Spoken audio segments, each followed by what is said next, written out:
They all went out.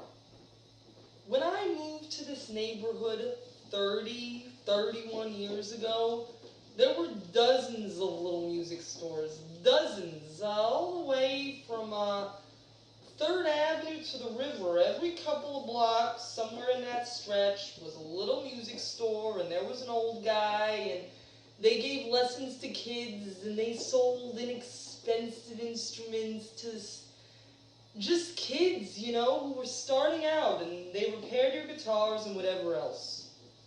People who were your customers got forced out of the neighborhood, and the new people that moved in didn't want to learn how to play guitar and sit on their stoop and give music lessons to their kids.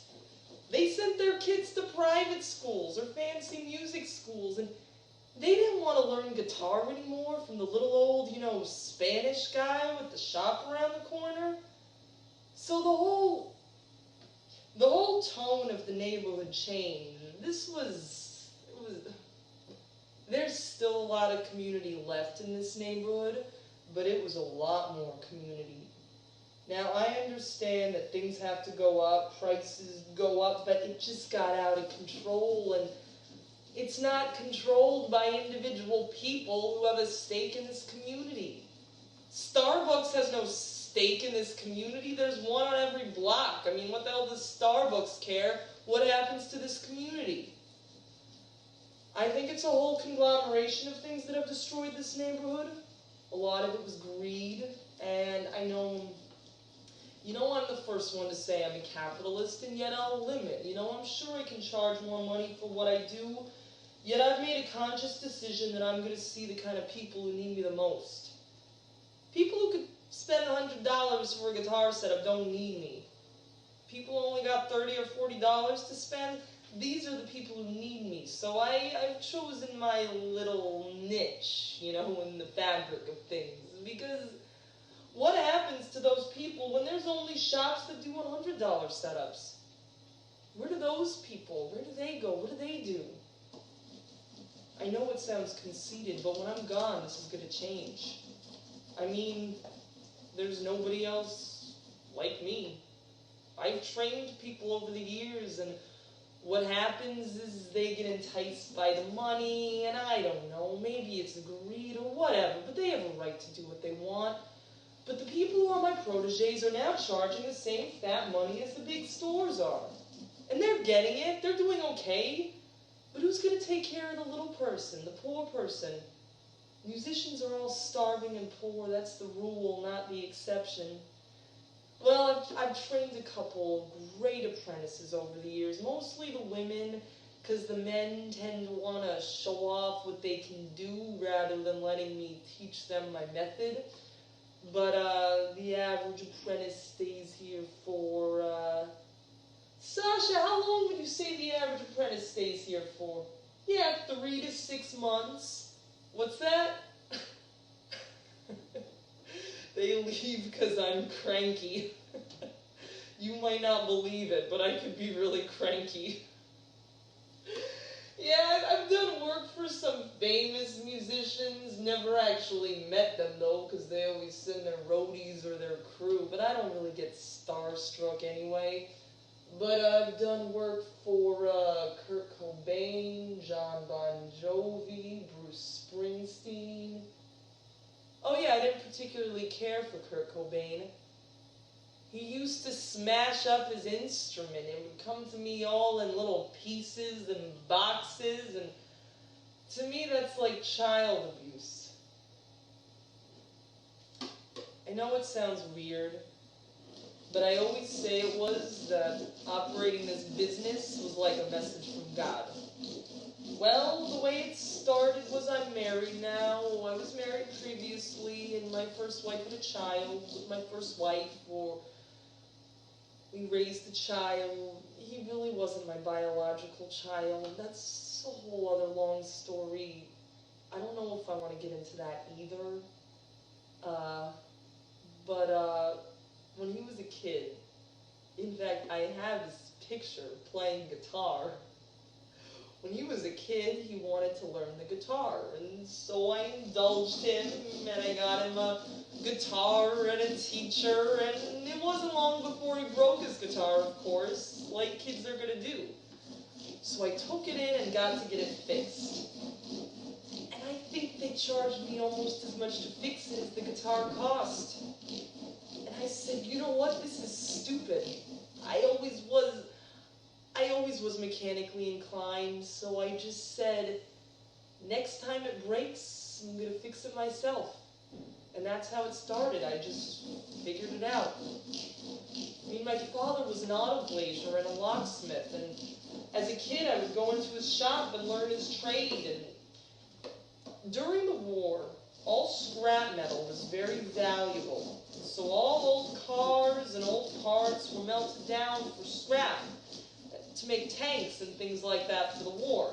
So a lot of time if a car broke down, you had to improvise the parts because they didn't exist anymore. My father was a genius at that. Now I have to do the same thing with guitars. A lot of these guitars are 40 or 50 years old.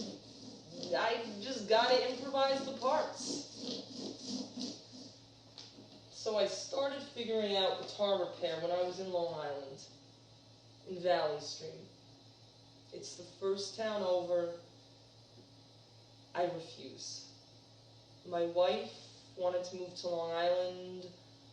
I refused to move past the first town over the border. I could walk into the city. I used to walk into the city, take the bus to the train. I never took the Long Island Railroad. I hate the whole concept of it. I hate Long Island. I literally lived 3 blocks from the city line. You could see Queens from my front window. I mean, New York's the world. Who wants to move to outer space, Even when I was a kid in Brooklyn, we'd always be coming into Manhattan because that's where everything was happening. So I started this business in Long Island.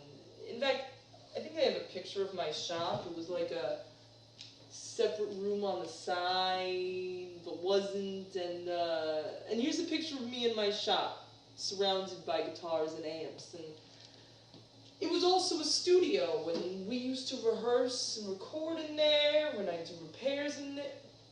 Oh yeah, I was in a band. Baxters are back. I played the bass. The other guys thought of the name. I don't know why Baxters are back, but good morning, Richie's Guitar Shop. Richie speaking. Uh-huh. Well, how long has it been buzzing for? Well, if you want me to take a look immediately, I would, I'm all booked up today, but I could see you at 12:30. No, 1 doesn't work. If you could get here at 12:30, that would be great. All right, no problem. All right, I'll see you shortly. All right, bye. It happens every day. Anyway, so I started this shop in Long Island, and I was having difficulties with my wife. In fact, she could not stand the idea that I was doing repairs in there, and it used to annoy her, and she would complain all the time, and we were kind of process of separating anyway. So I moved into the city, and I took a room on 2nd Avenue and 10th Street. I was still going back and forth to Long Island, but I started operating some of my business out of that room in that apartment. And ultimately, the woman I was renting the room from, she got evicted because she was operating her own business. She was doing facials and massages. Let me tell you, I had a lot of fun in that apartment because it was always full of half-naked women who didn't seem to give a hang about running around in a sheet or have nothing, running to and from the bathroom, and this and that, and we were all very friendly. But she got evicted, and it was legally, and so fortunately for me, the guy in the apartment next door went to live down south for a while, and so I sublet his apartment, and this frightened him. And so it was a legal sublet. Legal. He went through the landlord and paid the landlord a fee, which, of course, I paid really, it was tacked on to what I paid him. And he told me he never intended to come back. And that's why I said he was an idiot, because I could have kept sending him checks or money orders, and he could have kept paying the rent, and I could have been in that apartment forever, and nobody would have been the wiser. But since it was a legal sublet, and he only took it for a period of a year, when the year was up, I had to go. And then I connected to a real estate agency through a customer of mine, and he was most of these guys are really snakes. And he put me in an apartment on Mott Street without a lease. He wouldn't give me a lease. He charged me way above. It was a rent-stabilized apartment that probably at that time, in Chinatown, the rent was probably $140 a month. I was giving him $700. Oh, it was dumb. It was an absolute horrible place. There was mold everywhere. I got pneumonia when I was there. It was one flight up and there was no buzzer.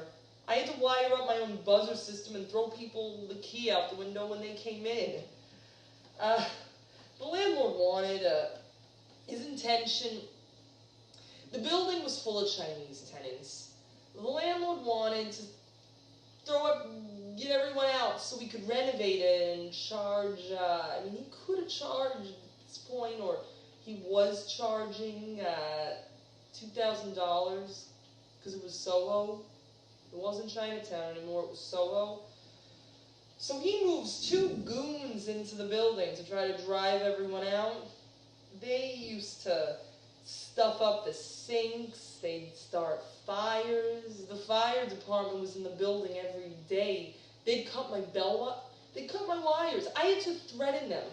I literally had to put a gun to their face and say, you fuck with my apartment or my business, I'm not going to the police. I'm just going to kill you. That, I literally had to do that. And so they left me alone, but they harassed every other poor Chinese family in the building, and ultimately some girl offered him like $2,200 a month, and he put me out of the apartment. And I could have resisted, but I was there without a lease, and I had just gotten over pneumonia, and I decided that instead of resisting, my only hope was to buy a place.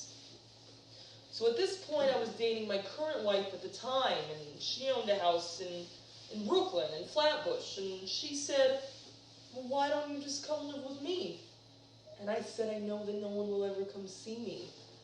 But I moved. There was no place else to go. And of course, nobody ever came. Even my customers in Brooklyn wouldn't come. But all during that period of time, I was looking for places. I had decided at that point I was always going to be up front and tell them I was operating a business, and because I didn't want hassles, I didn't want evictions, I didn't want fights with the co-op board, I didn't want to have to be in court. And so every time I found a place, I got rejected. And I had certain parameters that I needed to be met to make my business work, which is what you see here. And the people in this building have been fine with me. However, there was an anonymous 311 caller who got the city looking for a reason to shut me down. But that fight is won for me, but not the many other independent craftspeople who are still fighting. The Department of Buildings henchmen are currently persecuting Tannen's violins, the Richie's of violin repair. So if you know a violinist, tell them to go to Tannen's.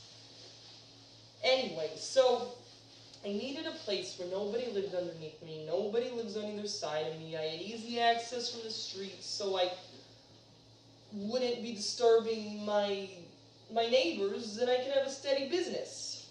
Every time I found a place like that, I got rejected from the co-op board, because they said, oh, you're going to have musicians coming in here, and it's, oh, they're crazy, they're drug addicts, and oh, they're insane people, they're noisy. Now, of course, these are the same people who lived here in the East Village. The people on the co-op board were the same dope-smoking musicians who didn't want no dope-smoking musicians coming in the building. I mean, it was really was really funny. So, finally, I'm reading the Times one Sunday, and I see this place. And I says, Judy, I think this might work. But then I see where it is. I see 500 something. Where the hell is that? Is it over by Avenue D? I said, I don't know about this, but I'm desperate. Let's go take a look. So we drive into the city early one morning, and we're the first ones there. You know, we get off the drive, and we're making our way from Avenue D, and we're getting closer and closer to Avenue A, and I'm getting happier and happier, because this was 15 years ago. There was still a lot of crime in Alphabet City, and I knew about 11th Street. 11th Street was a legend in this neighborhood as being one of the, Good morning, Richie's Guitar Shop. Richie speaking. Oh, hi, Ed. Uh-huh. You're scheduled for 2. Why don't you come in at 1:30? Yeah, I could probably see you then. Yeah, I can see you then. All right. Okay, I'll see you soon. Bye. So we're getting closer, and I'm getting happier, and we get on this block, and I see this place, and I said, oh man, wouldn't it be great if that... I think this is the nicest looking building on the block. I mean, it's got a nice little stoop outside, it's got a couple trees out front, and sure enough, that's the building. Wow, we get inside, we're the first ones there. You know, it's tiny. I mean, it's really small, but I said, you know what, Judy, fuck it. I'm never going to find another place like this. It's in a perfect location, fits my criteria. I put a binder on it. We were the first ones in, and then 1 million people came in and wanted the place. I got this at a very reasonable price, but it wasn't... I mean, the market really shot up right after that, so I got this at just the right moment, at a price that I couldn't really afford. But I begged and borrowed money from everybody I knew, everybody in my family, and this has been very good business. It's been very good to me, and everyone has long been paid back. And so I own this, free and clear. I do about... Last year I did 1,600 guitar repairs, and that was in less than 6 days a week. I usually work 6 days a week, but remember, I have doctor's appointments. Like today I called you and I just got back from the doctor. And a couple last month was... In 1 week, I had 5 doctor's appointments. So that was like the worst. You know, I hate it, but I have to do what I have to do. There's no cure for this cancer, but I can control it. See how red my hands are and how red my face is? That's too many red blood cells. It's like the opposite of leukemia. So I always look how... People always come in here and say, oh, Richie, you're doing great. I know you're going to beat your cancer because you've always looked so good. But the better I look, the worse I'm doing. Because the more red and tan I am, the more out of control my blood is. The more pain and numbness I feel in my hands, the harder it gets to work. But I go in and out of those phases, so I'm used to it. But that's what I dread the most. I don't dread death. I dread that day when the numbness gets so bad that I can't work with my hands anymore. Yeah, I've had this cancer since 2005. The prognosis was 18 months, so I'm way ahead. But I've been there before. In 1976, I was given 6 months to live. I was diagnosed with tuberculosis. And then I had kidney failure, and they didn't think I was going to survive that, so I just keep bouncing back. Yeah, tuberculosis is kind of rare now. It's mostly found in third world countries and things like that. But remember, I was in law enforcement, and I was dealing with a lot of criminals who were immigrants and from other countries, and you're always getting coughed on and chewed on and spit on, and so my chances of exposure were probably a lot higher than the average person's. Yeah, I was in law enforcement for 31 years, okay? I did a lot of interesting things. Okay, I was the assistant commissioner of the probation department, which is like a peace officer carrier. If you carry a firearm, you can make arrests and do all the things that police officers do, with the added thing of you're actually counseling people and supervising people who are counseling people. So it's kind of a schizophrenic job, you know? You enforce the law, but you help people at the same time. It was interesting. You develop a lot of close relationships. A lot of people don't want to have relationships, like people who may go to therapy but don't want to talk but are forced to by the court. And other people become very attached to you, and you learn all the intimate details of their life, and you try to get them to go down the right path and that they choose the best options. So it's really a lot like being a therapist, a teacher. But you're teaching people, how they call it, life skills and other fancy names like that. But you're really talking to a person about how do you behave, and what's the effect on you and the other people around you as a result of your behavior. I hate this whole low self-esteem thing, because it's just a very simple answer to a very complicated problem. I've known a lot of criminals who had very high self-esteem. They thought they were great criminals, that they were great at what they did, and they really thought a lot of themselves. So self-esteem is just the catch-all bullshit term. It's really where you feel you should be. What is the purpose of your life? Do you have any goals for yourself and where you want to be in the future? You know, you can just drift and go with the tide, or you can aim for something. And some people aim for something criminal. Nobody's ever sat down with them and explained options and the different courses their life can take. Oh, I always had a great relationship with the criminals because I always felt that they, for the grace of God, could have been me.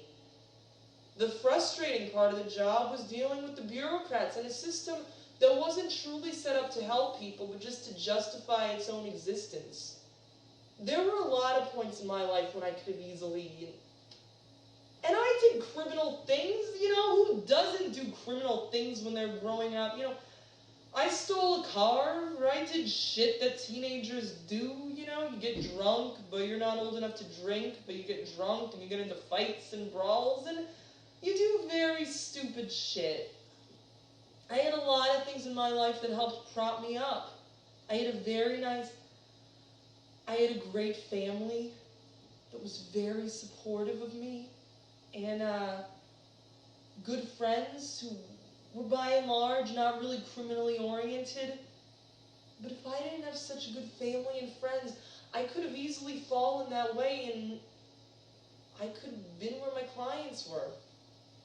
So I always found that work enjoyable and interesting. Didn't make a lot of money, but I enjoyed it, and I resisted being promoted for 19 years. I didn't want to move up into level of administrator.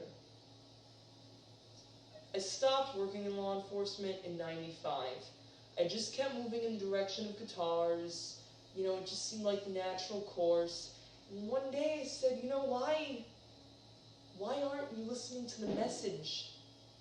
This is what you should be doing. I was too young to retire, but I said, you know what? I'm leaving. I'm going to support myself doing what I love, and I know I can make it work, and it did. I put my degrees up on the wall. I don't care. I'm proud of it. When people come in here and say, you fix guitars and you have a master's degree, or, you had another life, you were a professional person, or you were a commissioner and you're doing this? Like, boy, is this a come down? Is this not equally as valuable in society? In fact, I think it's even more valuable than some of the work I did when I was in law enforcement. You talk to so many people that hate what they're doing. I mean, it's great to wake up and say, oh man, I can't wait to get my hands on that job. Or, you know, if you go to bed working on something that's really messed up and you're thinking, how can I solve that problem? And sometimes you wake up and you say, that's it. I know how. I know how I can fix that. You know, because your mind's been working on it all night long in your sleep.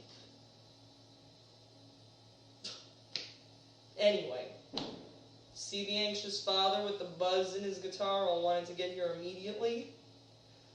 He's late. That's how they are. You have to see the humor in it. It's human nature here. You can't take it too seriously. Sometimes when I'm overwhelmed and there's so much work, you take it too seriously and you let it aggravate you. But then you just gotta step back and say, you know, this is really humorous. Not the big emergency that he says it was. That it will all be okay. Ah, there he is. Sasha, can you let him in? Now you're going to see what I mean when I say I'm a psychotherapy extra. Hi! Come on in. Okay, so we can set that up over here. You hear the buzz when it gets humid? Yeah, that's because it's a new instrument. New instruments are very sensitive to heat. Alright, but I'll take a look. Alright, what I'm going to do is I'm going to give the neck a little bit more relief.